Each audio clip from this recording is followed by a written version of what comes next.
de la palabra del Señor. Bueno, quiero dar gracias a Dios por esta oportunidad. Vamos a mirar Eclesiastés, mirar allí la palabra del Señor. Bueno, permítame que hay un texto que tenía por aquí.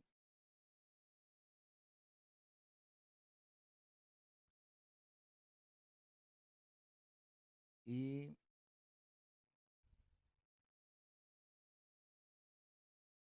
bueno, es Proverbios 11:28. Vamos a mirar allí la palabra del Señor.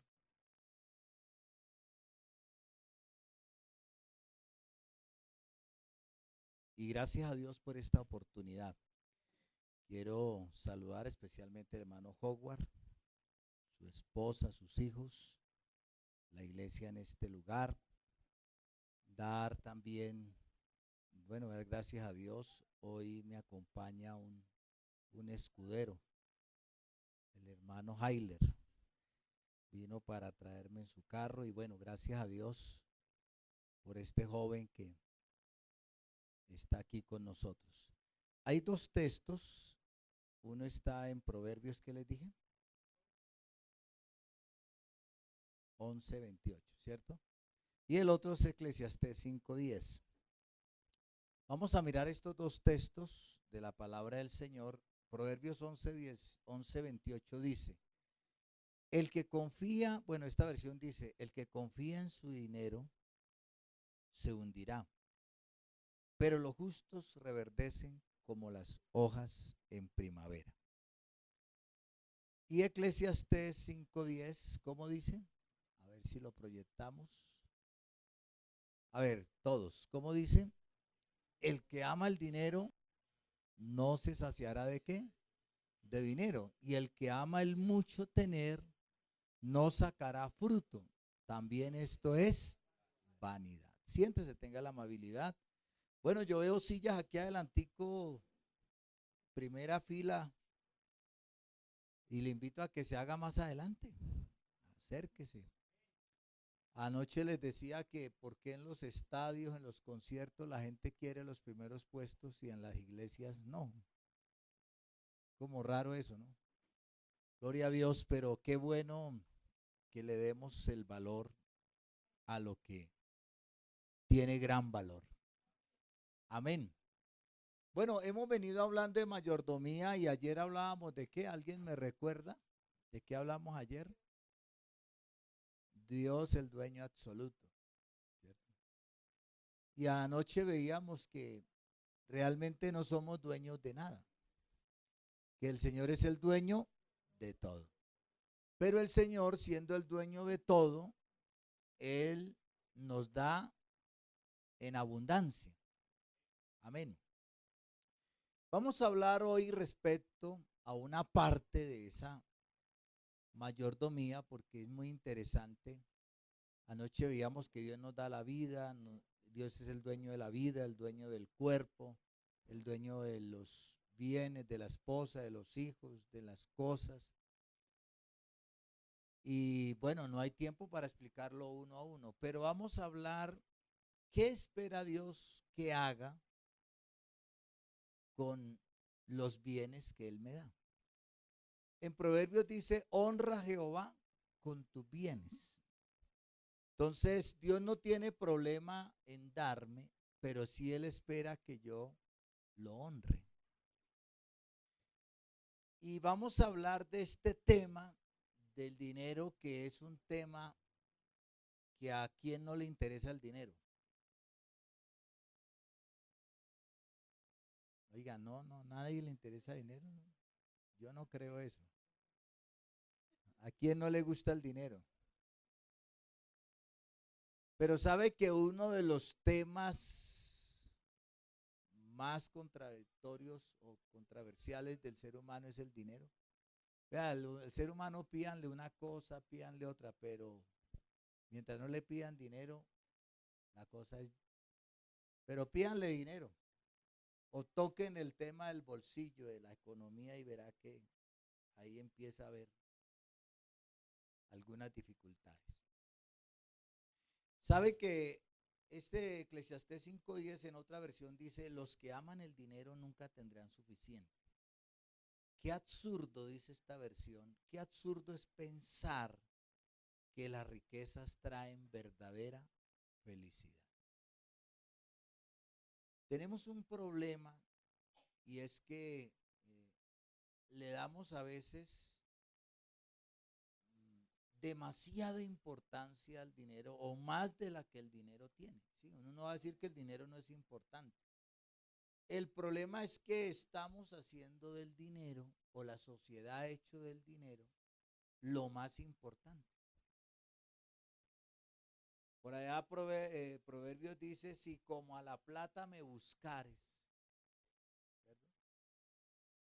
Y si buscáramos a Dios como buscáramos la plata, ¿cómo cree que serían las cosas? El dinero es importante, pero no lo es todo.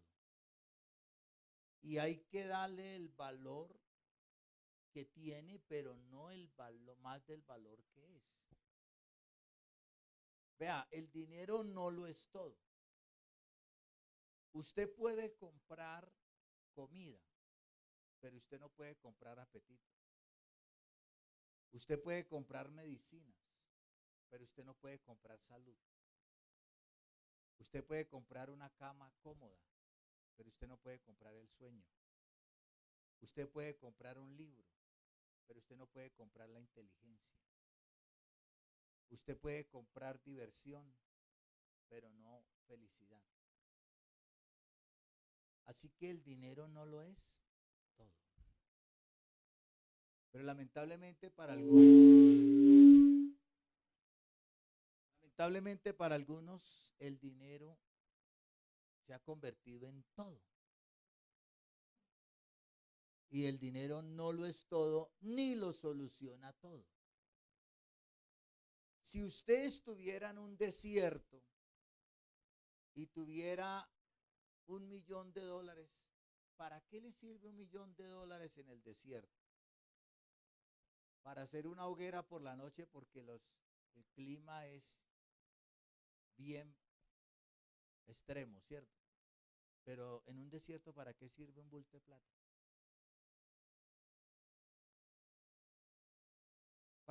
Para que nos demos cuenta que el ser humano le ha dado más importancia a las cosas que no son tan importantes como cree. Dese cuenta que a veces le damos más valor a las cosas que a las personas. ¿Sí? Dese cuenta que, por ejemplo, muchas veces el afán es tener y por ese tener nos desequilibramos y entonces la gente lucha por una pensión, por tener una casa, por tener un carro, por tener bienes. Y sí, está bien, eso hace parte de la vida y obviamente que eso hace parte de un proyecto de vida. Pero lo más triste es que muchas veces por estar buscando tener la casa y pensando en el futuro, la persona se dedica a trabajar y hasta que logra tener la casa, pero lo triste es que cuando tiene la casa ya no tiene familia, ya no tiene con quién compartirla. Y gastó toda su vida, todo su tiempo, todas sus energías en conseguir una casa que al final, pues ya no la va a disfrutar, porque una casa donde no hay con quién disfrutarla, ¿para qué? Entonces, ¿cuál es la perspectiva de Dios frente al dinero y cuál es la mía? Por eso de los temas más importantes de la Biblia, póngale cuidado a estas cifras. Hay más de 500 versículos que hablan de la oración. Si hay más de 500 versículos que hablan de la oración, ¿usted qué piensa referente a la oración? Al saber que hay más de 500 versículos que hablan de ella, ¿usted qué piensa? Pues que es un tema importante. ¿Y si es importante la oración? Claro que sí. Hay más de 500 versículos que hablan de la fe. Eso me da a entender que la fe también es otro tema importante. Más de 700 versículos hablan del cielo. ¿Y cuántos estamos interesados en ir al cielo? Ah, bueno.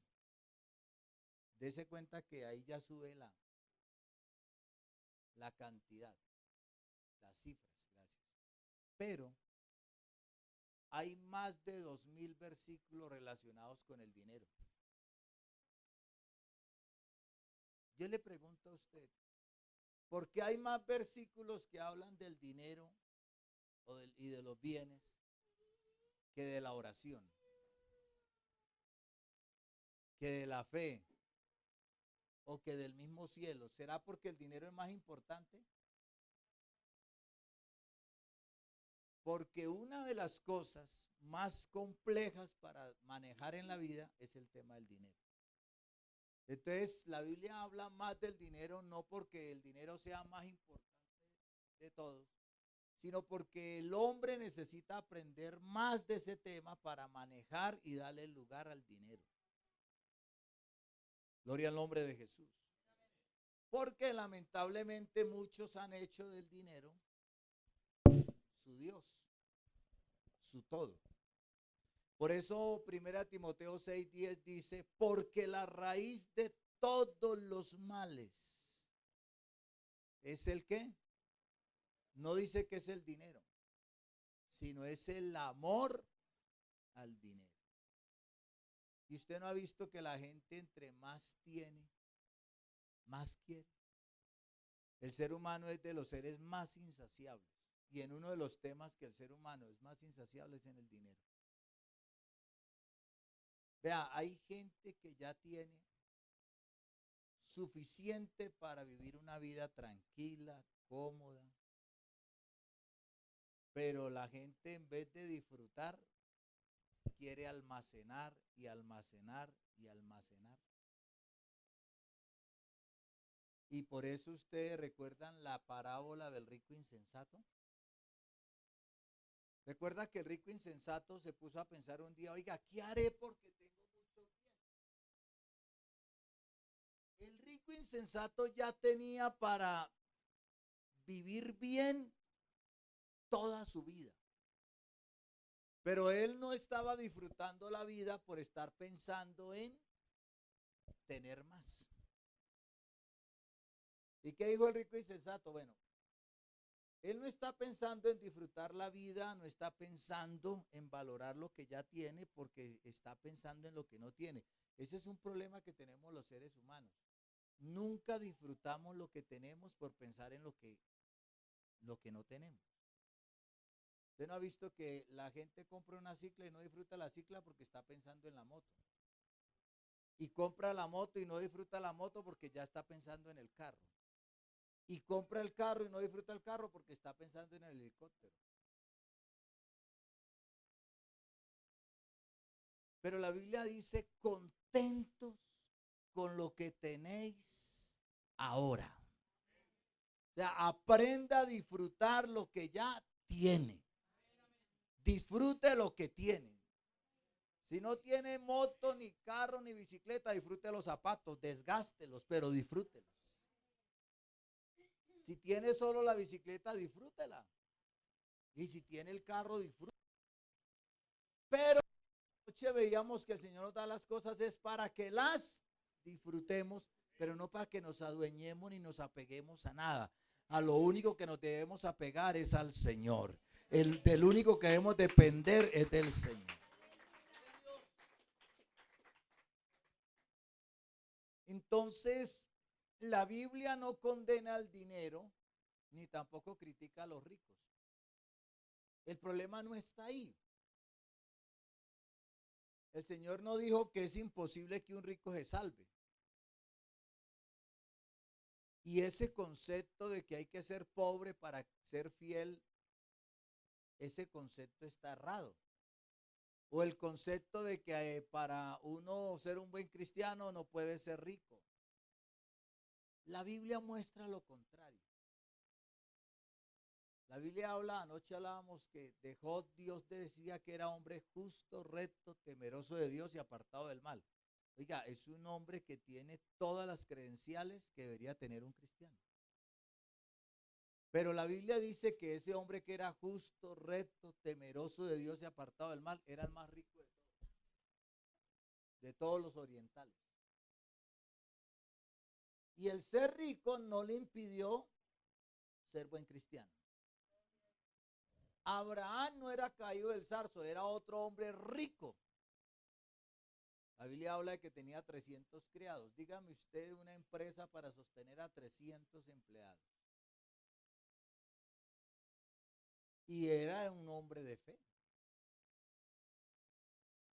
Entonces eso de que, hermano, que hay que ser pobre para ser fiel a Dios, eso es una mentalidad religiosa. No es cristiana. Dios no tiene problema con los ricos ni con el dinero. El problema está en la actitud que tienen las personas hacia el dinero y lo que hacen con el dinero. Ahí sí está el problema. Y le voy a decir algo, a Dios no le duele darle, pero Dios tiene unas reglas. Y a veces por no tener en cuenta sus reglas, por eso es que Dios no nos bendice más. Mire, hay gente que Dios no la puede bendecir, porque cuando prosperan se creen la última Coca-Cola del desierto y se olvidan hasta de Dios. Por eso es que hay gente que Dios le priva las bendiciones económicas, porque dice, no, donde, mejor dicho, si con una simpleza se cree la última Coca-Cola del desierto, ¿qué tal si tuviera? Gloria a Dios, pero hay gente que Dios le da porque hay gente que está tan bien ubicada que nunca han olvidado que el más importante es el Señor, que nunca han dejado de ser agradecidos, que nunca han dejado de ser fieles. Y hay gente que nunca se apega al dinero, sino se apega al Señor. Entonces, el Señor dijo en Lucas 12:15, dice esta versión, tengan cuidado, advirtió a la gente, absténgase de toda avaricia. La vida de una persona no depende o no consiste en la abundancia de los bienes que posee. Estamos en una sociedad donde nos están enseñando que el hombre vale por lo que tiene. Seres humanos no valen por lo que tiene. Esto no se trata si tiene casa, si tiene carro, si tiene cuenta bancaria, si tiene estudios, si tiene... No, el ser humano no vale por lo que tiene. El ser humano vale por lo que es. Y usted y yo somos creación de Dios. Y el Señor nos hizo con valor. Así está debajo de un puente, el ser humano no pierde el valor. Así lo vea usted por allá en una cárcel, el ser humano no pierde el valor. Porque el ser humano Dios lo hizo con valor. Si el ser humano no fuera creado con valor, ¿usted cree que el Señor lo rescataría? ¿Usted cree que el Señor lo buscaría? ¿Quién es el que busca algo que no vale? Que no... Para Dios nosotros valemos, porque somos su creación. Y para Dios nosotros valemos mucho más porque somos sus hijos. ¿Sí o no? Entonces, hermano, aquí no se sienta menos que nada ni que nadie, no, hermano. Si hay hermanos que tienen gloria a Dios, pero el valor que nos da aquí es que el Señor nos hizo a su imagen y semejanza. Es que somos sus hijos, somos su pueblo y Él no hace acepción de personas. Gloria al nombre de Jesús. Entonces, lo que pasa con el tema del dinero es que el dinero sí revela muchas cosas. Y una de las cosas que revela el dinero es en quién confiamos más. ¿Confías en Dios o confías en el dinero? ¿Confías en el dinero para sentirte seguro o confías en Dios que te hace sentir seguro? ¿Confías en el dinero para ser feliz? O sea, usted necesita tener plata para ser feliz, para estar contento, o confías en Dios que es tu felicidad. ¿Confías en el dinero para sentirse realizado o te sientes realizado con el Señor?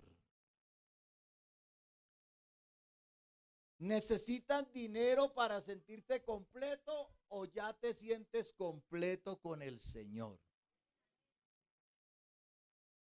Porque hay gente que si no tiene plata se le amarga la vida.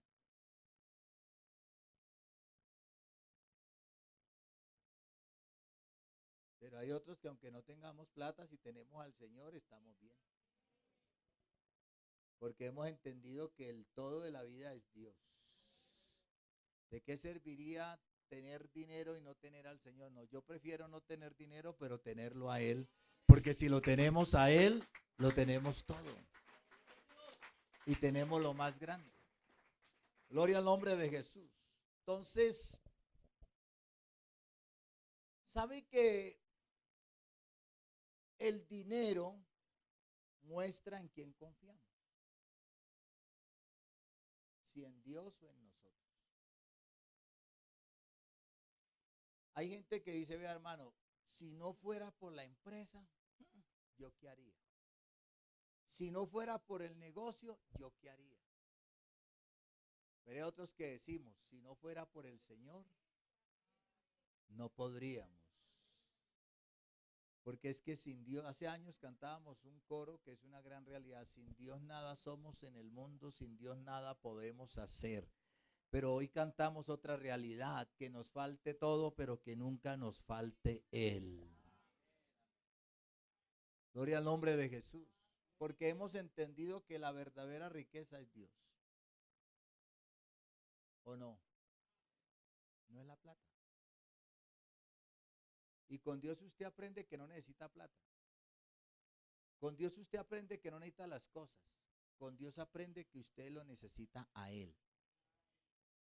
¿Usted sabe para qué Dios pasó a más de Egipto? Salieron más de 650,000 personas. ¿Usted sabe para qué el Señor lo sacó a un desierto? ¿Por qué el Señor no lo sacó a una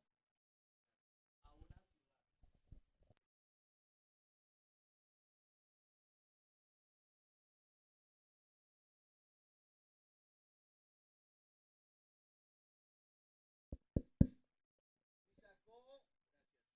Sacó a más de 650,000 personas que terminaron siendo más de 2,5 millones de personas en el desierto. ¿Para qué el Señor los pasa por allá? Para enseñarles que el ser humano solo necesita a Dios. ¿Qué hay en un desierto? Nada. ¿Usted qué hace metiendo 650,000 personas en un desierto? A ver, no hay sembrados, no hay olímpica, no hay ARA, no hay D1, no hay nada de eso. No hay agua.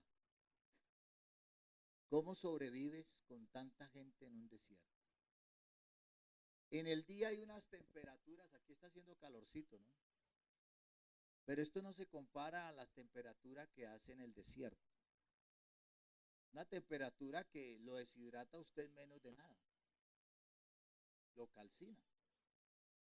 Pero en la noche hace demasiado. Y solo hay tierra. Ahora, se necesita una brújula porque usted en el desierto no sabe a dónde es el norte y el sur. Y puede dar vueltas en un mismo lugar. ¿Y qué hace Dios? No fue por 3 días, sino por 40 años les dio agua. Por 40 años les dio comida. Por 40 años les sostuvo el vestido. Oiga, no hay vestido que dure tanto como los de esa gente, ¿cierto? Los zapatos, la Biblia dice que no se le desgastaron los zapatos ni el vestido se envejeció. Yo quisiera tener un vestido de esos para no estar comprando tanto, ¿cierto? Por 40 años, pero usted se ha puesto a pensar en los milagros del vestido. ¿Cómo cree usted que ocurrió ese milagro? Usted, los que hemos tenido niños, usted sabe que lo que más dejan los niños y cuando están bebés es la ropa y los zapatos. Eso queda enterito. ¿Cómo cree que Dios le sostuvo el vestido a esos niños? En la medida que el niño iba creciendo el vestido, iba creciendo la sandalia, porque el Señor se la sostuvo. Oiga, qué Dios tan grande tenemos. Él merece un aplauso, ¿no cree usted?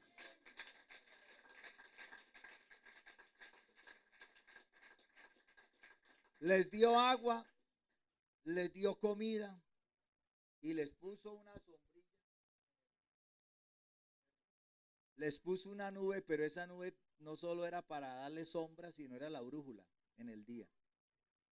Y en la noche para el calor, para el frío, les puso calefacción. Les puso una columna de fuego para que los calentara, pero también para que los guiara. Ese es el Dios que nosotros tenemos.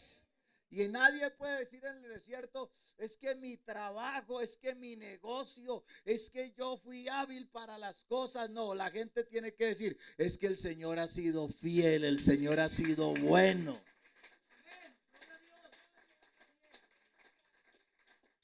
Por eso yo tengo una versión contraria a lo que uno escucha a veces en la iglesia. Hermano, es que toca irse para la ciudad para progresar. O sea que Dios es Dios de ciudad y no de campo. No, yo creo que Dios también es Dios del campo. Y yo creo que en el campo también la gente puede prosperar. Porque aquí el tema no es del lugar, aquí el tema es de quién confiamos, de quién dependemos. Y Dios lo puede campo, puede sostener en la ciudad, en cualquier lado, porque el lugar es lo de menos. Lo importante es tenerlo a Él, tener la bendición de Dios.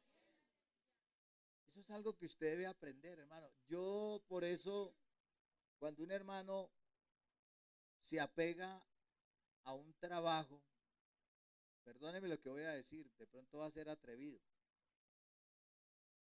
pero se apega a un trabajo que porque buen sueldo, pero no puede ir a culto.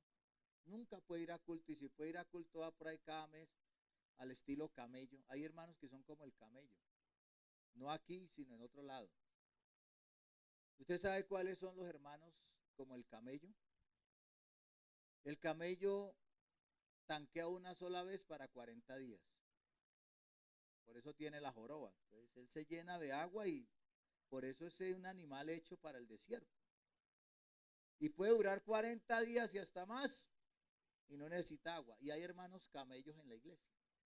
Ellos vienen cada mes a culto y con eso ya tienen para todo el año, y otros vienen por ahí cada 3 meses y con eso se conforman, y otros vienen una vez al año como el cumpleaños y ya. Pero aquí no hay, yo sé, eso es por donde yo he estado, pero yo digo una cosa, perdóneme lo que voy a decir, cuando un hermano se apega a un trabajo, que no puede ir a culto, que no tiene tiempo ni para él ni para su familia, ese trabajo no se lo dio Dios. Ese trabajo se lo consiguió usted. Pero cuando usted tiene un trabajo que viene de parte de arriba, viene con buena economía, pero con toda la bendición. Porque va a tener tiempo primero para el ser más importante. Buscad primeramente el reino de Dios y su justicia, y todo lo demás viene por añadidura. Pero no, hermano, es que si no fuera por esta empresa, mejor dicho, ¿cuáles? Si no fuera por el Señor no estarías ni vivo ni existirías. Aquí aprenda a depender del Señor, no del lugar, no del negocio. Hay gente que no puede cerrar el negocio que porque, hermano, mire, y en pandemia tocó cerrarlo. ¿Y qué? Sí se puede cerrar el negocio y sí se puede sobrevivir si tenemos este Dios tan grande y si tenemos su bendición.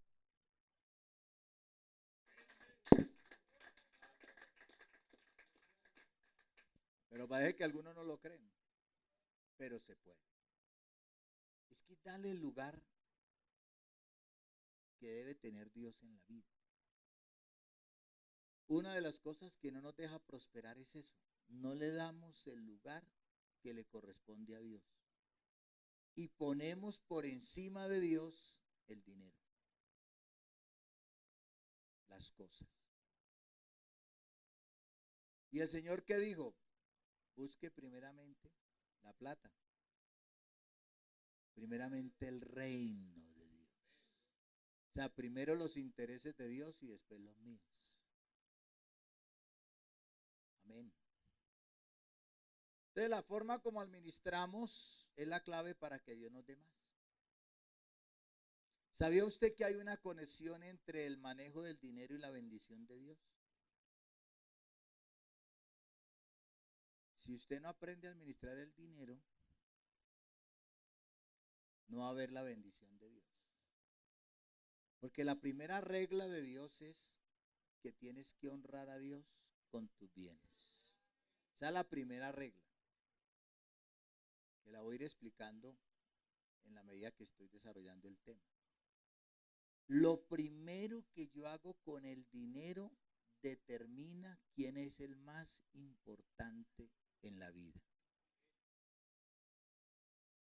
Si usted lo primero que hace con el dinero es pensar en el arriendo, pensar en el mercado, pensar en lo que se va a comprar, usted no tiene a Dios como prioridad. Usted tiene sus deseos y sus necesidades como prioridad.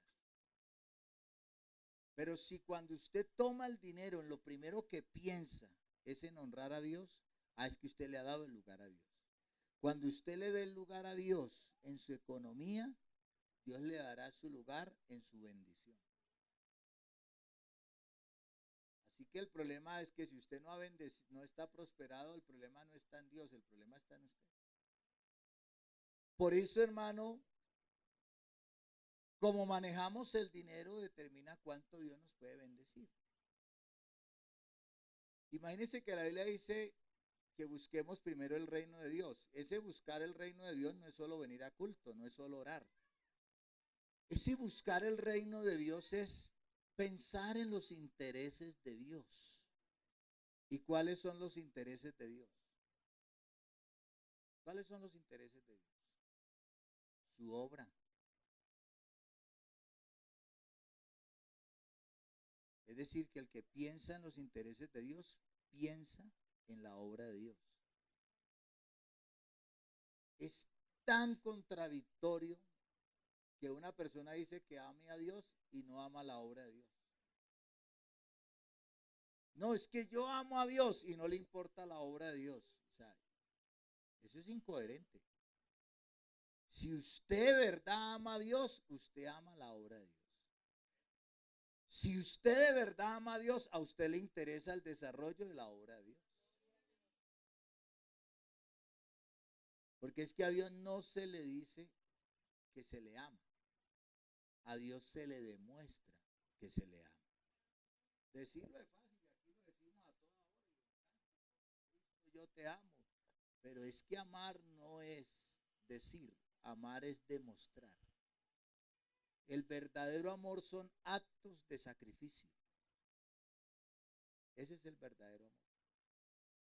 Por eso la Biblia dice que el Señor no dice que nos amó, dice que nos demostró su amor.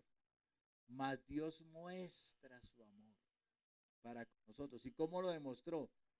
No diciéndole, oiga, yo lo amo. No. Viniendo a rescatarnos, a dar su vida por nosotros. Siendo rico se hizo pobre. ¿Bien? Esos son actos de amor. ¿Y usted qué hace por Dios? ¿Usted y yo qué hacemos? ¿Solo cantarle Cristo, yo te amo?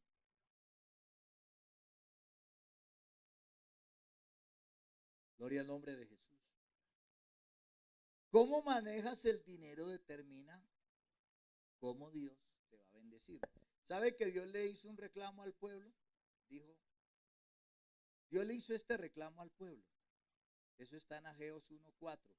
Es para vosotros tiempo de habitar en casas artesonadas, y esta casa está desierta, hablando del templo, el lugar de reunión, pues así ha dicho Jehová de los ejércitos, meditad bien sobre vuestros caminos, sembráis mucho, oiga, y recogéis poco, coméis y no saciáis, bebéis y no quedáis satisfechos, os vestís y no os calentáis, y el que trabaja a jornal recibe su jornal ¿en qué? O sea, no le rinde. ¿Y por qué? Así ha dicho Jehová de los ejércitos, meditad sobre vuestros caminos, subid al monte y traed madera, y reedificad la casa, y pondré en ella mi voluntad, y seré glorificado, ha dicho Jehová. Buscáis mucho y halláis poco, y encerráis en casa, y yo os disiparé en un soplo. ¿Por qué? Dice Jehová de los ejércitos, por cuanto mi casa está desierta. Cada uno corre a su propia casa. Por eso, oiga, por eso, porque no pensaron en qué, en la obra de Dios. Por eso se detuvo, ¿qué se detuvo? La lluvia, y la tierra detuvo sus frutos. Y llamé la sequía sobre esta tierra y sobre los montes, sobre el trigo, sobre el vino, sobre el aceite, sobre todo lo que la tierra produce, sobre los hombres y sobre las bestias, y sobre todo trabajo de manos. O sea, el pueblo estaba arruinado, ¿por qué? A ver, según, ¿qué entendió usted en esa lectura? Porque todo el mundo viviendo en buenas casas, lugar, y la casa del Señor arruinada. Nadie pensaba,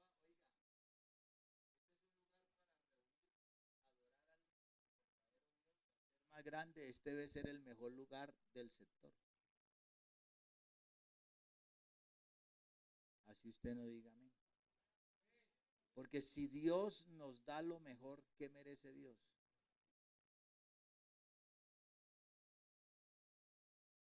Buscad primeramente el reino. Primero los intereses de Dios. Y vea que le dijo Dios al pueblo, ustedes me abandonan mi obra. Pues no esperen bendición.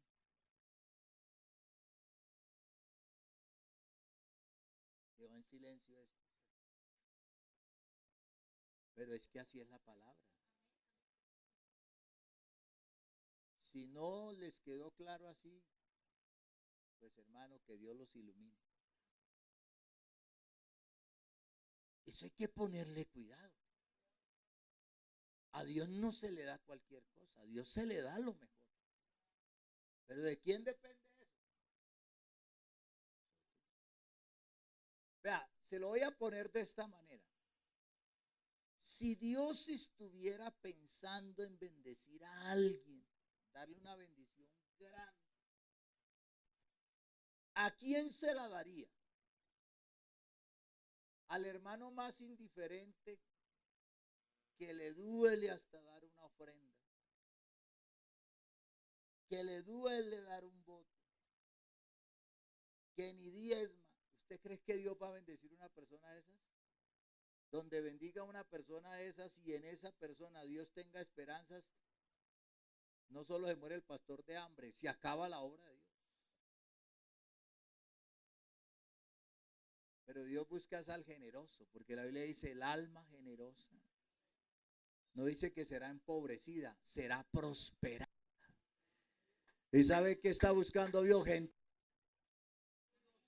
Pero es que el problema es que el generoso quiere ser el que quiere manipular a Dios. Uy, es que si Dios me bendijera, yo sería el primero. Alguien dijo, no hay un corazón más generoso que el de un llevado. No, la medida de Dios no es esa. ¿Sabe cómo conoce el Señor la generosidad de una persona?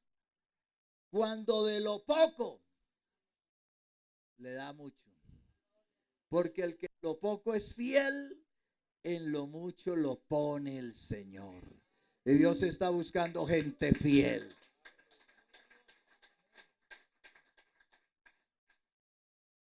Entonces, lo primero que hacemos con nuestro dinero muestra nuestra prioridad. Si es Dios o son nuestras necesidades.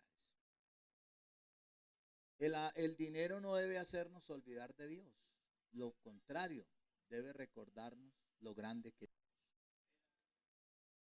Y la otra razón por la cual Dios no prospera a muchos es porque a Dios no le gusta el derroche. ¿Usted quiere conservar la bendición de Dios? Escuche lo que le voy a decir. No derroche su dinero. Vea lo que dice Isaías 55:2. Mire el reclamo que le hace el Señor al pueblo. ¿Qué dice? A ver, me bajo aquí. Si siento un poquito de frío porque hace mucho calor. Estamos en un sauna aquí. ¿Por qué? Oiga, mire la pregunta. A ver, ¿por qué gastáis el dinero en lo que no es? Oiga, usted le ha puesto cuidado a ese versículo. Nosotros solo lo hablamos para evangelismo, pero póngales cuidado en lo que Dios le está reclamando al pueblo. Hermano, y hoy en día mucho de nuestro dinero se va en lo que no es pan. Es decir, hoy en día ni siquiera comemos bien por las cosas. Y el problema es que hemos hecho de los gustos necesidades. Y un gusto no es una necesidad. Hay una diferencia entre una necesidad y un gusto. Usted tiene un televisor de 50 pulgadas y usted dice, no, necesito uno de ¿cuánto?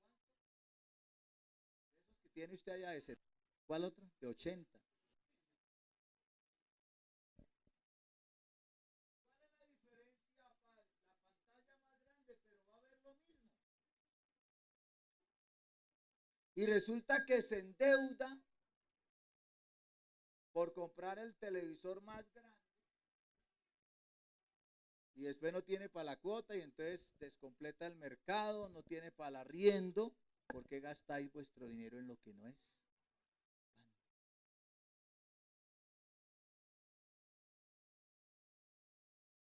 eso es un principio bíblico. Y créame, cuando hay derroche, Dios detiene la bendición. Dice, no. Yo le voy a decir algo. Aquí donde usted me ve, yo nunca he tenido una tarjeta de crédito y nunca la tendré. Y no me he muerto de hambre porque es que uno tiene que ser inteligente. Yo soy enemigo de comprar a crédito. Lo único que compré a crédito es el apartamento que tengo. Usted tiene que ser inteligente. No, hermano, va a comprar la sala a crédito, la va a pagar 2 veces. Ahorre. Cómprela de contado. Se va a demorar, pero la va a disfrutar. Cosa más horrible que usted una casa nueva y vengo por la cuota. No tengo, pero usted se comprometió y hasta se arma una pelea en la casa. Así ve, mire, usted se endeudó, mire, Codensa, lo buscan por todo lado, lo busca la tarjeta del éxito, lo busca el uno, el otro. Y le voy a decir algo, por experiencia. Eso de las tarjetas de crédito es falta de fe. No, con la tarjeta de crédito, hermano, no hay mercado, voy a traer mercado. Bueno, entonces tráigalo usted.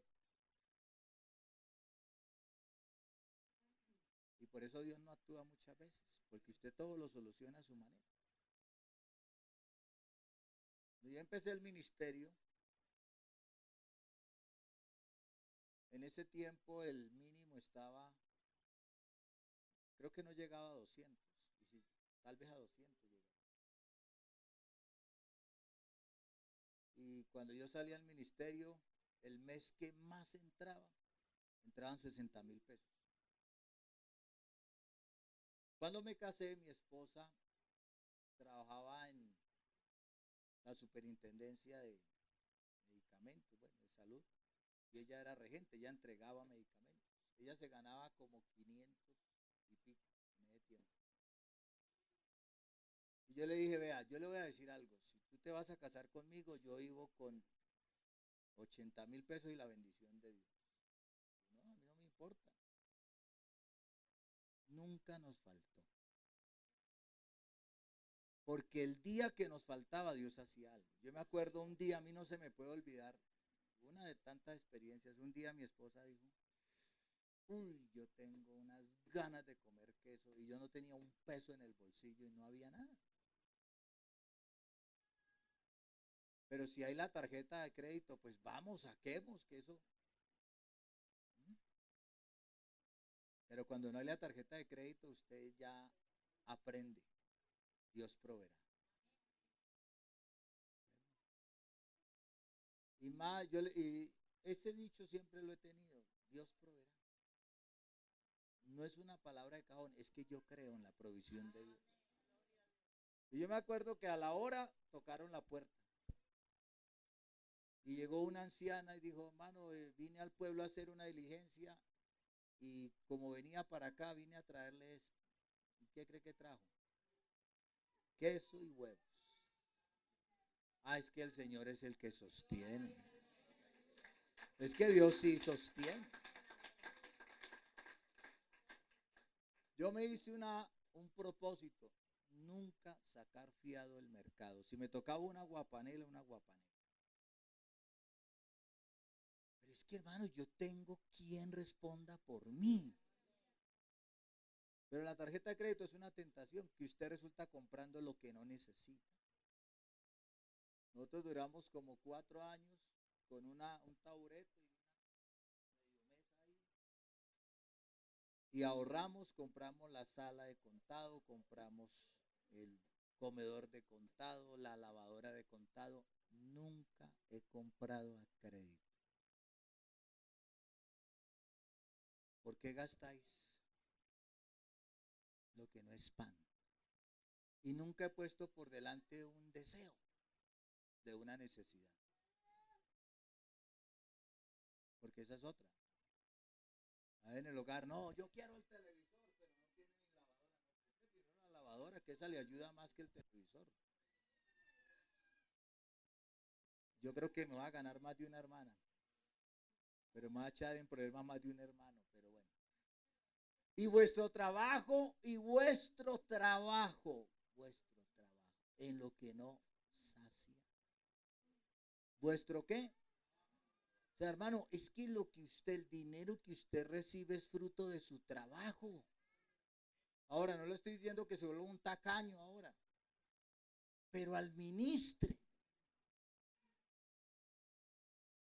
Llegó diciembre y toca estrenar. No, qué cuentos. Uno puede estrenar en enero, en febrero, marzo, en abril. Hermano, es que toca viajar en diciembre donde todo es más caro. A mí nunca me ha gustado viajar en diciembre. Me gusta más en enero que todo está solo, para finales de enero. Y más barato. Es que, valórese. Lo que pasa es que nos dejamos meter en la sociedad que tiene estrategias comerciales. La Navidad es una estrategia comercial, la fiesta de la madre es una estrategia comercial, todo es una estrategia comercial, todo. Pero usted, si se rige por la palabra, le va mejor. Amén. Yo tuve la oportunidad, ahorita no tengo carro porque yo he aprendido que cuando se puede, yo he aprendido algo. Hay veces que para obtener unas cosas hay que salir de otras. Pero hay gente que no, toca tener el carro, toca tener y no le alcanza. Hay gente que lo primero que compra es un carro y no un lote. Yo digo, haga lo contrario, compre el lote y después compre el carro. Salvo que trabaje con el carro, que eso ya es diferente. ¿Sí? Pero un carro que usted no lo usa O si lo, no, es que lo más chistoso, gente que compra un carro no tiene dónde guardarlo, paga parqueadero. Después no tiene con qué comprar el SOAT, después no tiene con qué comprar la tecnomecánica, después. No, hermano, eso no es así. Y yo le digo algo, vea, yo ando en Volvo, ando en Mercedes-Benz, Transmilenio es Volvo, Mercedes-Benz, son buenos carros, ya. ¿Sí o no? Sí. Y cuando no me vengo en Transmilenio, Dios me manda alguno que me traiga. Ahí está Heiler. ¿Y cuál es el problema?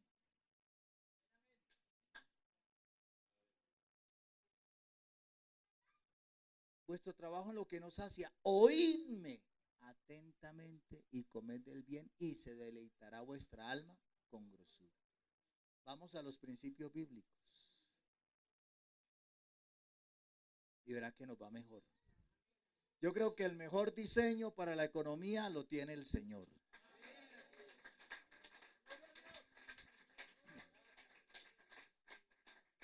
Entonces, ¿sabe? Mire que en San Juan 6:12, permítame decirle esto. Vea lo que dice ahí. ¿Qué dice? No, ese dice Isaías.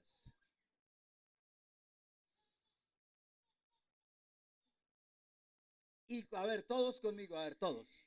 Y cuando se hubieron saciado, dijo a sus discípulos, recoged los pedazos que sobraron, ¿para qué? ¿Usted le ha puesto cuidado a eso? Es que por el hecho de que Dios haga un milagro no quiere decir que va a dar derroche. A Dios no le gusta que se desperdicie nada. No, que porque Dios hizo el milagro, entonces no, eso, no, señor, recojan. Hermano, si a usted se le está perdiendo el mercado, haga menos. Compártalo, pero no lo deje dañar, porque créame, si usted le pierde el mercado, Dios le corta. No toca, porque a Dios no le gusta el desperdicio. Esos son principios bíblicos.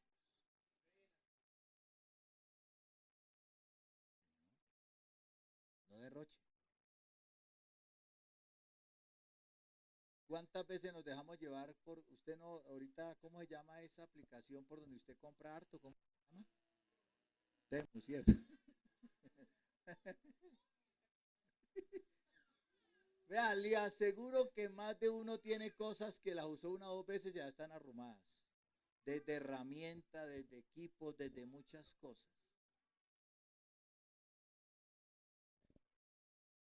Eso es desperdicio.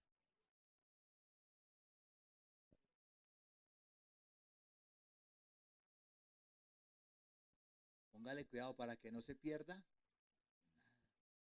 ¿Qué es lo que nos está enseñando el Señor aquí? Administración. ¿Usted quiere ver la bendición de Dios? Administre. De nada sirve que Dios le mande y usted derroche. Y el Señor como una alcahueta dice, no, nada porque este. ¿Sí? Pero el que administra dice, no, a este sí hay que darle. Es que la bendición del Señor reposa sobre los buenos administradores. No se le olvide eso. La bendición de Dios reposa sobre quienes? Buenos administradores. ¿Usted quiere la bendición de Dios? Sea un buen administrador. Y verá que Dios lo bendice. Es más, a todos Dios nos ha bendecido. El problema es que todos no hemos administrado bien. ¿Sí? Entonces, hermano, usted quiere la bendición de Dios, aprenda a ser un buen administrador. Y verá que la bendición fluye. Amén. Entonces, ese milagro el Señor dio tremendo ejemplo para que no se pierda nada. Gloria a Dios. Vamos a seguir.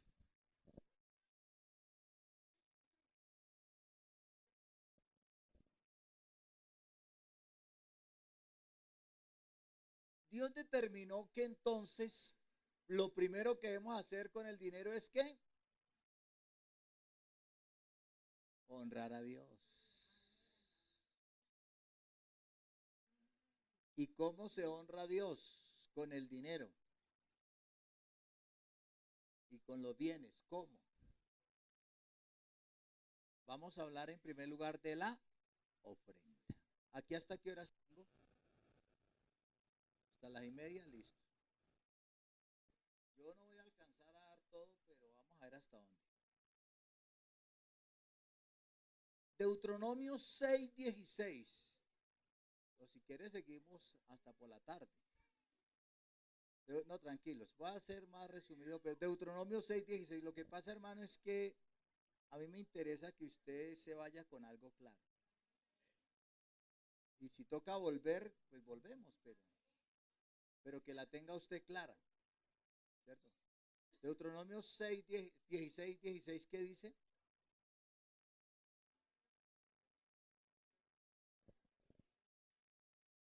No, perdón, 16:16.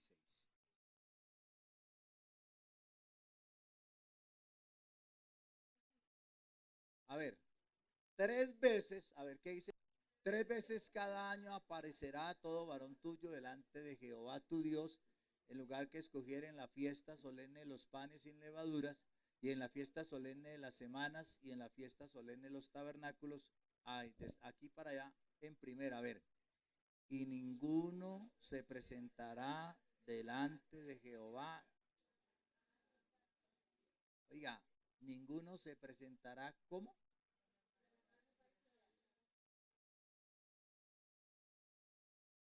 ¿Y por qué? Porque Dios, antes de pedir, Él da.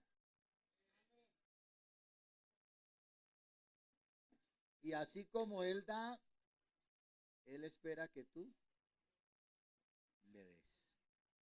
Por eso nadie se presentará con las manos. Dios no le pide al que no le da. Eso sí, si a usted Dios no le da nada, no dé nada. Porque Dios nunca le pide de lo que no da. Pero como siempre nos da, nadie se presentará con las manos vacías. Hermano, pero es que no tengo. No, no es que no tengo, es que no al ministro. Es distinto. Entonces, la palabra ofrenda significa ofrecer. La ofrenda es un don con sacrificio que se le da a Dios. La ofrenda es un aporte voluntario. Pero yo le hago esta pregunta. ¿Qué es lo que conoce Dios a través de mi ofrenda? Sí, pero ¿qué conoce? Póngase un 10, dijo el hermano Fernando. Escúcheme esto, en la ofrenda, Dios conoce mi generosidad. Ahora dígame por qué.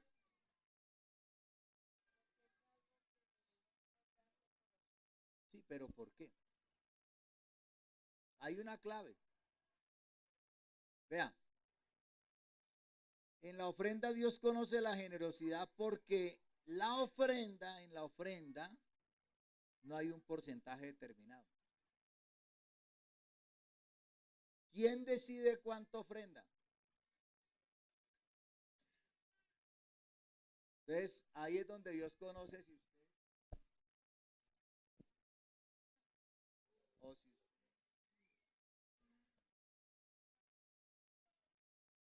Y nosotros no le hemos quedado al tema de la ofrenda. Nos mata a nosotros dos cosas. Uno, que nos volvemos religiosos.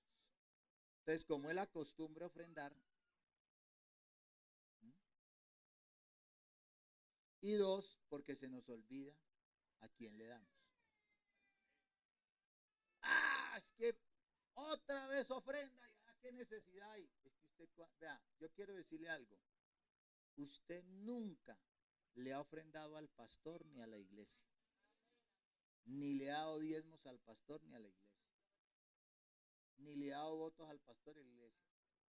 Todo lo que hacemos aquí se lo ofrecemos a Dios, porque todo es por Él y para Él. Entonces, cuando usted tiene la mentalidad de que esto es para el pastor, para los hermanos, para la iglesia, por eso es que así es de mi chicato. Perdóneme la expresión. Pero cuando usted tiene en su conciencia esto es para Dios, eso es diferente. ¿Bien? ¿Qué es lo primero que Dios mira cuando usted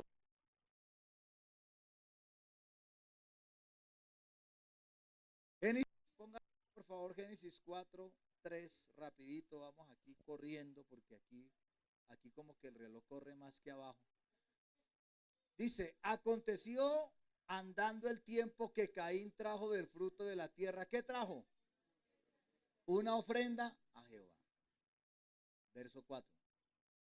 Y Abel trajo también de los primogénitos de sus ovejas, de lo más gordo de ellas. Y miró Jehová con agrado a Abel y a su ofrenda. Verso 5. Pero no miró con agrado a Caín y a la ofrenda suya. Yo le pregunto, ¿por qué Dios no miró con agrado la ofrenda de Caín?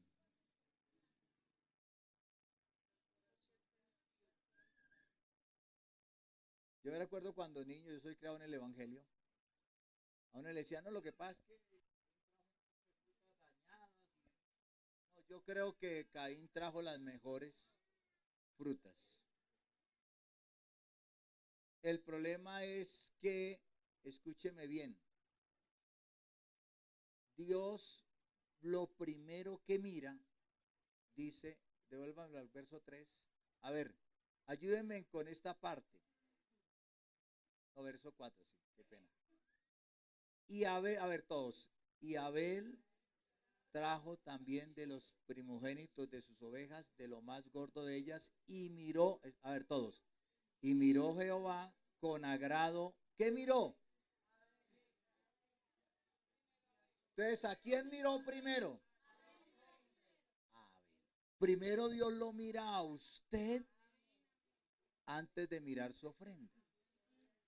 Nosotros hacemos lo contrario. Primero miramos la ofrenda y después miramos al Señor. Por eso algunos es, todo esto, uy, Dios mío. Pero si mirara al Señor, diría, esto no es nada para todo lo que tú mereces.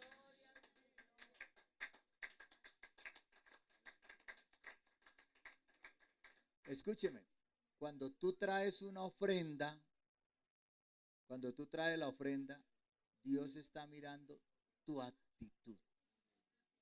De nada sirve una ofrenda abundante con una actitud arrogante. De nada sirve una ofrenda abundante con una actitud quejambrosa. Es que esa piedra, es que mire, siempre es plata, pues entonces no de nada, porque Dios no obliga a nadie. La Biblia dice, no con tristeza. Si le da tristeza, no de nada, que Dios no está mendigando. Ni por necesidad. Uy, es que como aquí hay tanta necesidad. No, no se ofrenda ni por tristeza ni por necesidad. Se ofrenda por agradecimiento, por gratitud. Se ofrenda por amor a Dios. Porque Dios ama al dador alegre. Gloria a Dios.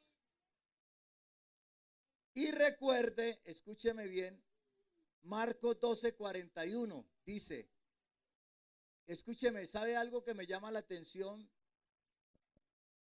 Un día el Señor entró al templo y resulta que a mí me llama la atención este pasaje porque uno pudiera decir, bueno, el Señor entró al templo a hacerse en la parte de adelante o a mirar cómo canta el hermano o a mirar cómo viene vestido, pero resulta que un día el Señor entró al templo y se acercó al arca de las ofrendas. Escúcheme esto. Antiguamente y bíblicamente, la ofrenda no se debiera recoger, sino se debiera traer. Ahora, no estoy diciendo que esté mal, sino que mirándolo desde la parte bíblica. ¿Sabe? Había un arca adelante y el pueblo traía la ofrenda. Entonces el Señor se para frente al arca de las ofrendas y se espera. El Señor es muy detallista, muy minucioso. ¿Y sabe qué hace el Señor? Se pone a mirar cada uno cómo ofrenda. El Señor no mira cuánto, sino cómo, ¿cierto? Y Él empieza a ver que la gente echa y echa y echa y echa. Y viene una viuda que tiene 2 monedas y las echa. Y después de que la viuda echa las monedas, las 2 monedas que tiene, el Señor dice, esta echó más que todos. Y seguramente que los discípulos se quedaron mirando, oiga, ¿será que es que el Señor no sabe contar? Porque a veces usted cree que impresiona a Dios con la cantidad. A Dios no se impresiona con cantidad, a Dios se impresiona es con calidad. ¿Y sabe qué hace? Le dice, esta echó más que todo porque esta echó de lo que necesitaba. Echó de su sustento. Imagínese usted, yo me he puesto a pensar por qué la mujer, si tenía 2 monedas, no echó una y se quedó con una. Pero echó todo. Ese es un acto de amor y de fe. Porque ella no está pensando, ¿y ahora qué voy a comer? ¿Y ahora de dónde? No, ella dice, yo le traigo lo que tengo a mi Dios. O sea, lo hace con sacrificio. Y quizá los discípulos dicen, pero Señor, solo echó 2 monedas. Sí, esta echó más porque esta echó lo que necesitaba. Los otros que echan cantidad, echan porque les sobra. ¿Sabe qué está diciendo el Señor? Si esos que echan harto estuvieran en la condición de esta vida, no echan nada. Y hay gente en la iglesia que da porque le sobra. Hay gente por eso que dice, no, a mí no me alcanza. Ja, mire, el arriendo, no, eso no alcanza. Pero hay gente que no está pensando si le alcanzo, sino que está pensando en su Dios. Y está pensando en la obra de Dios. Y esa gente es la que cautiva el corazón de Dios. Y nunca le va a faltar. Amén. Así que, hermano, la forma como ofrendamos muestra nuestro carácter, de quiénes somos y cuánto amamos a Dios. Y hay unos principios para ofrendar y no solo para ofrendar, aún para diezmar y para los votos y las primicias. Y es este: ofrendar es un propósito, escúcheme, que yo debo hacerme personalmente. La Biblia dice en 2 Corintios 9:7, cada uno de como propuso en su corazón. O sea, ¿quién debe hacerse el propósito? Yo. Así que, hermano, eso no es que, hermano, como hoy vamos a dar un regalo, entonces hoy sí doy el de 50. O sea, usted necesita un motivador para ofrendar, para ser generoso. Necesita que digan que van a dar un celular a la mayor ofrenda, entonces ahí sí doy. Cada uno como propuso en su corazón. Y 2, mi ofrenda debe ser de acuerdo a mi economía. Deuteronomio 16:17 dice, esta versión, cada uno llevará ofrendas según lo haya bendecido el Señor tu Dios. Esos son principios. Vea, yo le voy a decir algo, hermano. Hay un billete que ronda mucho en las iglesias.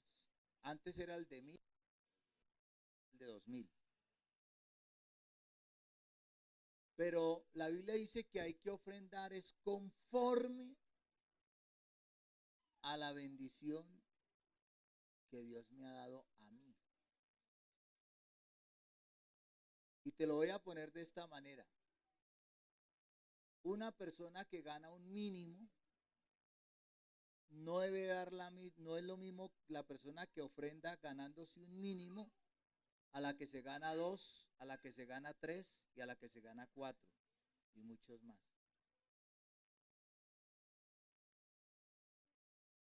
Por eso yo no, porque es que como todo se volvió costumbre, pues el billete de 2000 es el que más visita las iglesias. No, hermano. Si Dios a mí me ha bendecido más, la Biblia dice que al que más se le da, más se le demanda. Entonces yo debo proponerme. No, a mí Dios me ha bendecido más. Entonces mi ofrenda tiene que ser, porque mi ofrenda debe ser conforme a la bendición, no conforme a la costumbre, conforme a la bendición que Dios me da. Entonces ahí es donde Dios conoce mi generosidad. ¿Sí? Porque sería vergonzoso que el que gana un mínimo ofrenda mejor y más que el que gana 2 mínimos, que el que gana 3 mínimos.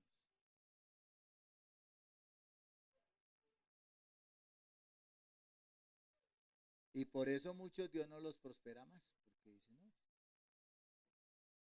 Pero es porque nos acostumbramos. Pero cuando uno entiende y dice, no, esto es para mi Dios merece lo mejor, nunca será suficiente lo que doy, no, porque lo que Él me da es mucho más. Y alguien dijo, todo es tuyo y de lo recibido de tu mano, de eso te damos. Amén. Y debe ser generosamente. La Biblia dice que el que es generoso recibe más. Y algo generoso es algo abundante.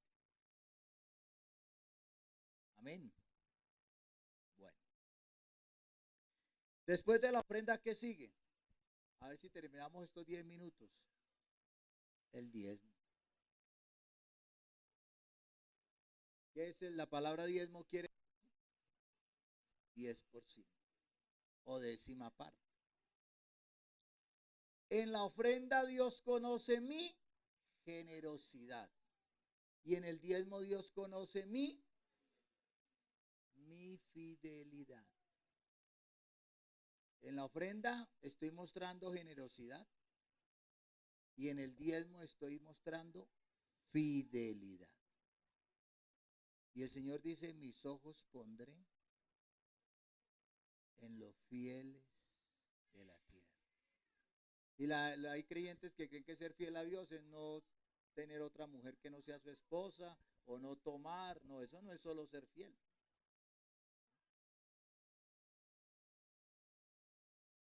La palabra fiel es una persona íntegra en todo.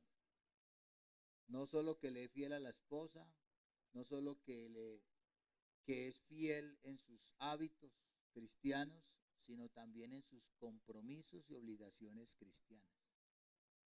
Fiel, fiel en sus votos, fiel en sus promesas. Tiempo falta para desmenuzarlo, así como coger el balincito. Pero esa fidelidad. Es que nos gusta lo que dice el texto, mis ojos pondré en los fieles de la tierra. Fiel a tus promesas. Vienes al altar y prometo amarla, prometo serle fiel hasta la muerte. Y llegan los problemas y se está divorciando. Ese es un infiel a sus promesas.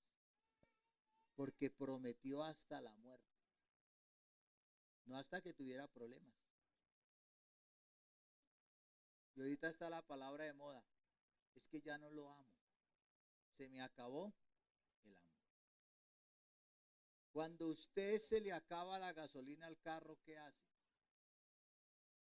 ¿Lo bota, lo abandona o lo tanquea? Pues lo tanquea y sigue. Si se le acabó el amor, pues aquí está el que tanquea el amor. Dios es amor. Mis ojos pondré en los fieles de la tierra. La palabra diezmo quiere decir el 10%, la décima parte. Pero le hago esta pregunta. ¿Los diezmos son de la ley? ¿Cuántos creen aquí que los diezmos son de la ley? Tranquilo, si usted lo cree. A ver, los que creen que los diezmos son de la ley, levanten la mano. Tranquilo, si usted lo cree, tranquilo, no hay problema. Igual Dios ya sabe que usted lo cree. Entonces, ¿para qué? ¿Cuántos creen que los diezmos es de la ley? ¿Ninguno? ¿Seguro? A ver, ¿o cuántos dicen que los diezmos es de la ley? Levanten la mano el que. Tranquilo, no le. Yo sé que hay algunos que creen eso. Pero les tengo buena y una mala. La mala es que para los que no les gusta diezmar, no les gusta lo que voy a decir. Los diezmos no son de la ley. Los diezmos no nacieron en la ley. Y los diezmos no nacieron con la ley. Esa es una excusa que han sacado los enemigos de los diezmos. Ah, es que eso es de la ley, eso es del Antiguo Testamento. ¿Desde dónde arrancó la ley? Exacto. ¿Y dónde están los 10 mandamientos? Éxodo capítulo 20. ¿Cierto? ¿Y del Éxodo para atrás qué? ¿Eso es la ley? Eso no es la ley. Y antes del Éxodo, que es en el monte Sinaí donde Dios le da la ley a Moisés, antes de la ley, ¿diezmaron? ¿Quién diezmó? El primero que diezmó fue Abraham. ¿Y usted sabe cuántos años hay de Abraham al monte Sinaí? Aproximadamente hay 700 años de diferencia. Quiere decir que 700 años antes de la ley ya diezmaban. Entonces, ¿el diezmo nació con la ley? No. ¿Quién fue el segundo que diezmó? Jacob. ¿Cierto?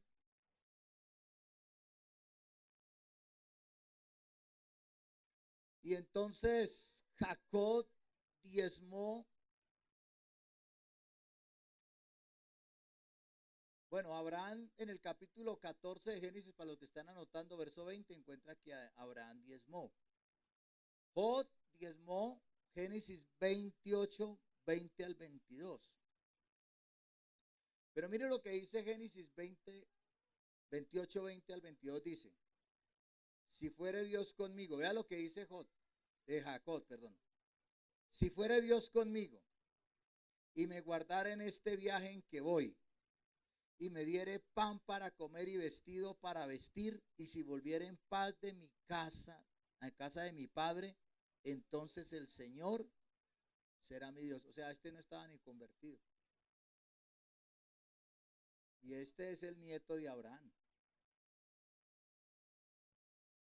Y dice, y como resultado de esto, de todo lo que me diere, el diezmo apartaré para ti.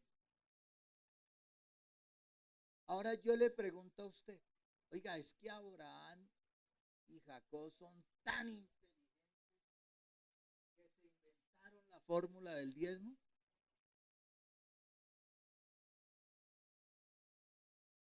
cree que está detrás de todo eso? Ellos lo diezmaron por un sentir. Y escúcheme bien, antes de la ley, oiga bien, antes de la ley se diezmaba por un sentir.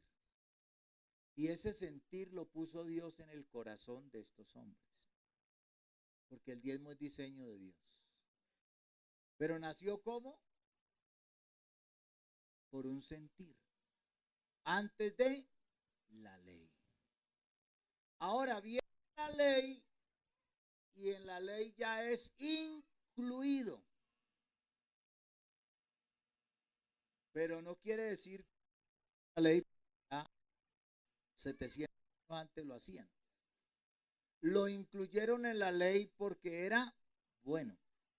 Pero en la ley el diezmo ya no era por un sentir. En la ley el diezmo era por una obligación.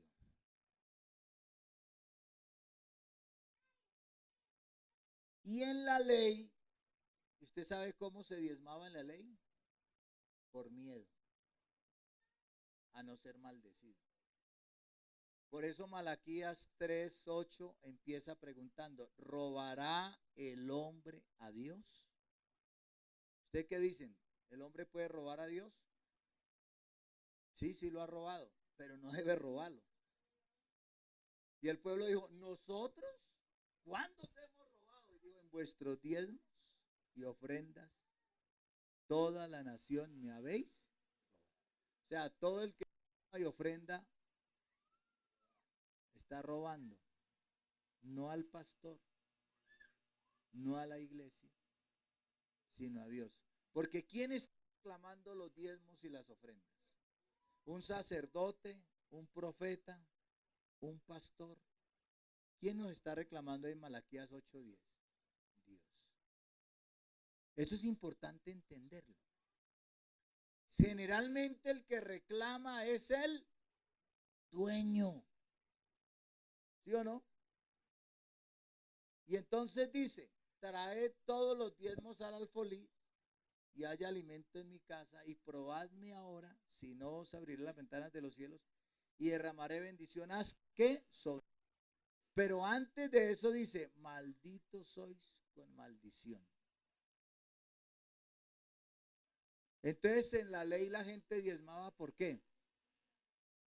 Por miedo a no ser maldecido, ¿cierto? Pero nosotros no estamos ni antes de la ley, ni estamos en la ley, sino nosotros estamos en la gracia. ¿Y cómo se diezma en la gracia?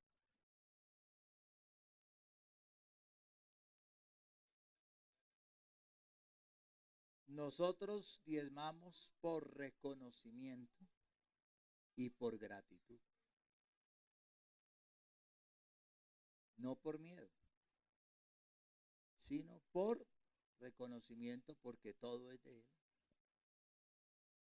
Y por gratitud porque somos agradecidos.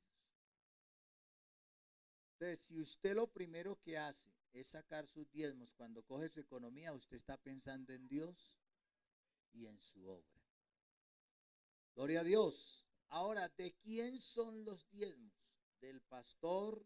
¿De la iglesia? Levíticos 27:30.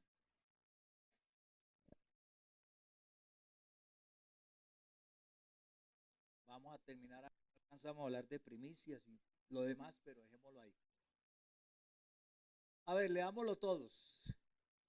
Y el diezmo de la tierra, así de la simiente de la tierra, como del fruto de los árboles de Jehová es cosa dedicada al pastor, a la iglesia, a Jehová.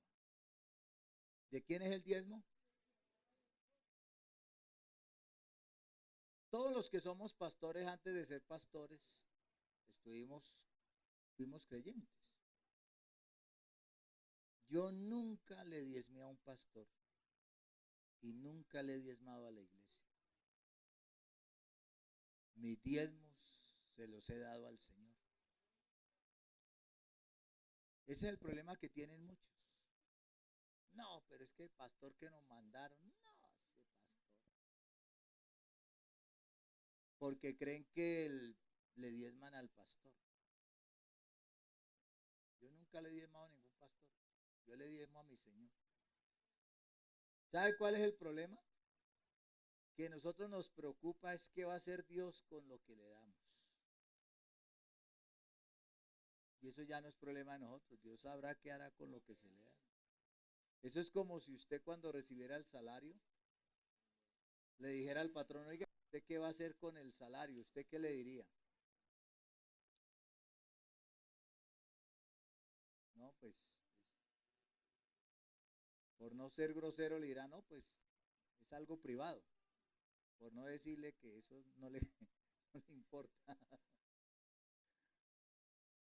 Pero aún así, para que usted sepa, todo lo que usted diezma aquí no se queda aquí ni es para aquí. Nosotros no tenemos problema en explicarlo. Vea, para que usted sepa, cuando usted da un diezmo aquí, usted le está dando eso al Señor y eso usted lo está invirtiendo en la obra del Señor. Aquí y en cualquier parte del mundo. Porque es que hay que entender cómo, claro, eso solo pasa aquí porque hay otras organizaciones que sí no es así. Pero el diezmo que usted da de ese diezmo, también se saca el diezmo, que es el diezmo de los diezmos. Aparte de ese diezmo de los diezmos, se saca un porcentaje para la iglesia local aquí. Que ese porcentaje se saca para que ayude a la inversión de los gastos aquí. Aparte de eso, se saca otro porcentaje del 7% que es para algo que se llama corpentunida, que es como pensando en un auxilio para cuando el pastor ya se retire. Aparte de eso, saca un 5% para un programa que se llama nivelación.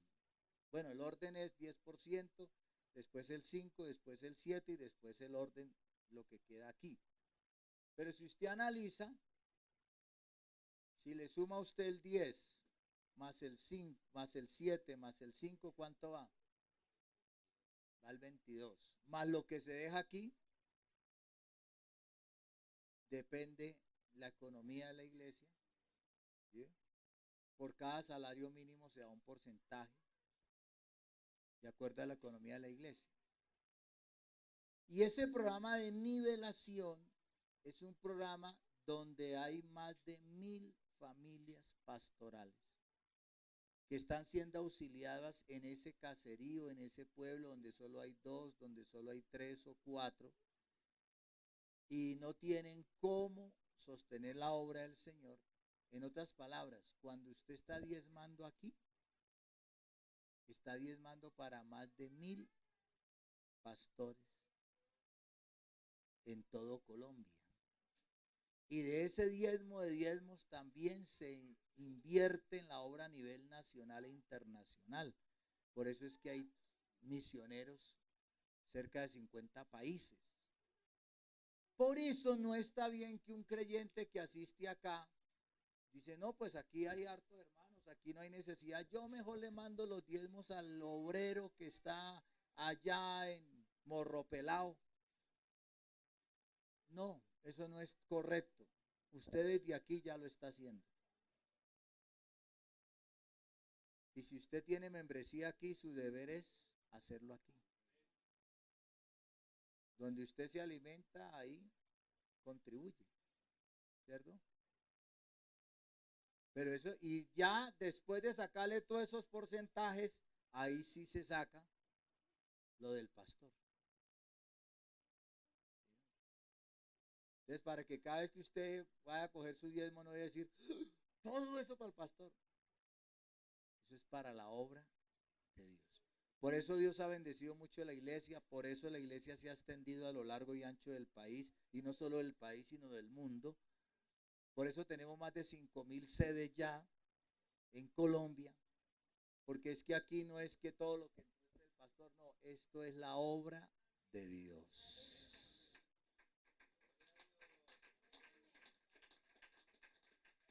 Oiga, ¿y cuántos se alegran de contribuir en la obra de Dios? ¿Cierto? Entonces, hermano, ¿será que tenemos que administrar? Claro. Y la mejor forma de administrar es honrando a Dios. Hónrelo con sus ofrendas, con sus diezmos, con sus primicias. Algún día hablaremos de las primicias, con sus votos, con su vida. Amén.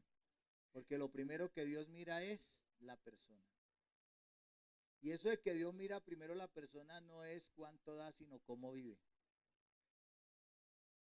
Y la primera ofrenda que se le debe dar a Dios es mi vida. Esa es la mejor ofrenda, su vida.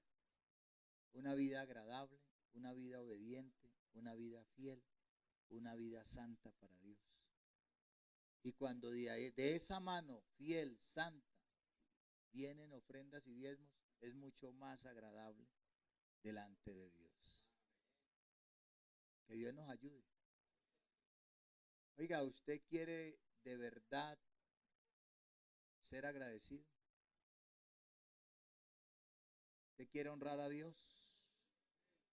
Y yo les voy a hacer esta pregunta. ¿Ustedes quieren tener un lugar bien acondicionado como debe ser para Dios? Empiece siéndole fiel a Dios con sus finanzas. Y verá que cuando vuelva, mejor dicho, no voy a conocer ni el lugar. Créalo. Y cuando vuelva voy a ver esto lleno de carros y de motos y no habrá de dónde parquear. Bueno, esto es para el que lo cree. Porque Dios es fiel. Pero hermano, empecemos por ser fiel en lo poco. Séale fiel a Dios, que Dios no le falle. Oiga, Dios es muy bueno. ¿Cuántos quieren irse con una bendición nueva? Colóquese en pie. Quizás esta mañana tendremos que pedirle perdón a Dios, porque hemos fallado. Pero yo quiero hacer una invitación esta mañana. Yo quiero orar por alguien que quiera venir a este altar con todo lo que es y con todo lo que tiene. Y le diga al Señor, todo, tanto mi vida como mis bienes, lo dejo a tus pies. Porque no solo quiero honrarte con mi vida, quiero honrarte con mis bienes. Y quiero serte fiel. ¿Hay alguien que lo quiera hacer? ¿Sabe, hermano, que ponerle las cosas a Dios es lo mejor?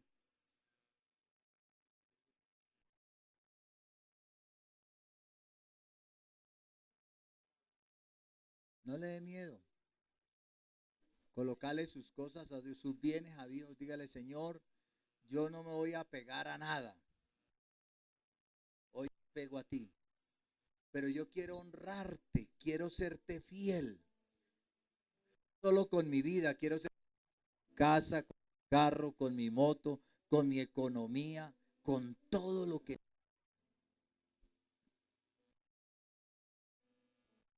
Quiero dejar de pensar primero en mí y en mis necesidades. Quiero pensar en ti y en tu obra. Quiero poner primero el reino de Dios. Le aseguro que algo va a pasar. Oiga, y le voy a decir algo. Nadie cuida mejor los bienes que Dios.